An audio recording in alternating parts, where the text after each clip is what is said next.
पाकिस्तान की सियासत से इमरान सरकार आखिरकार नॉकआउट हो ही गई। यहाँ की सियासत में 5 साल सफर तय करने के उनके ख्वाब टूट गए और सरकार बचाने की तमाम कोशिशें बेमानी साबित हुईं। 9 अप्रैल की रात पाकिस्तान की नेशनल असेंबली में इमरान सरकार अविश्वास प्रस्ताव पर बहुमत साबित नहीं कर सके और आखिरकार उन्हें सत्ता से बाहर होना पड़ा। इसके बाद अब पाकिस्तान के नए प्रधानमंत्री के तौर पर शहबाज शरीफ पदभार संभालेंगे।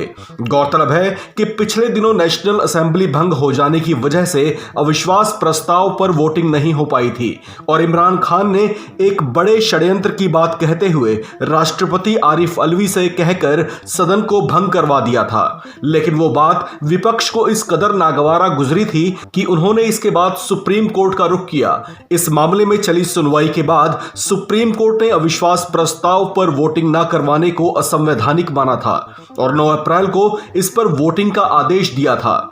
इस पर जैसा अंदेशा था ठीक वैसा ही हुआ भी। 342 सदस्यों में से 174 ने इमरान सरकार के खिलाफ मतदान किया और आखिरकार उन्हें सत्ता गंवानी पड़ी।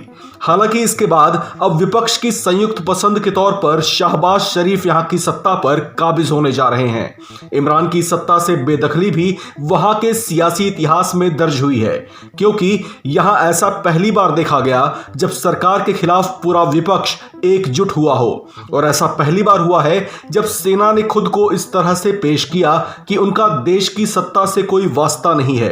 पिछले दिनों पाक सेना की ओर से एक ऐसा बयान भी आया था जिसमें उनकी ओर से यह स्पष्ट करने की कोशिश की गई थी कि पाकिस्तान में हो रही राजनीतिक उथल-पुथल के पीछे सेना का कोई हाथ नहीं है। उनका वो स्पष्टीकरण मीडिया रिपोर्ट्स में जताई जा रही संभावनाओं के बाद सामने आया था। यानी सीधे सीधे ये जताने की कोशिश की गई कि पाकिस्तान में जमहूरियत या लोकतंत्र ही है, उसकी आड़ में सेना का कोई रोल नहीं है।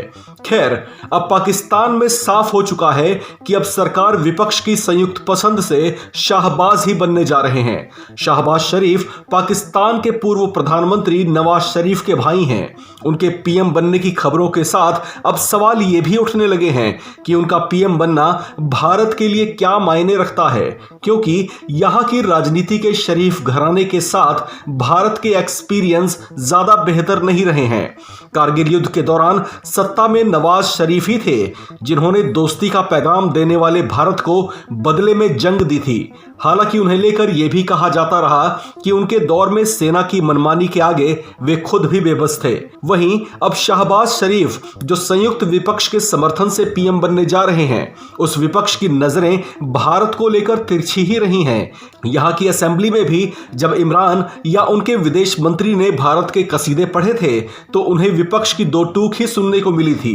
भारत और पाकिस्तान के बीच 3 जंग हो चुकी है। इमरान के शासन में ही पुलवामा अटैक से भारत दहल उठा था तो भारत ने भी सर्जिकल और बालाकोट स्ट्राइक कर मुंहतोड़ जवाब दिया था। कुल मिलाकर भारत और पाकिस्तान के संबंध इमरान के शासन में और खराब ही हुए।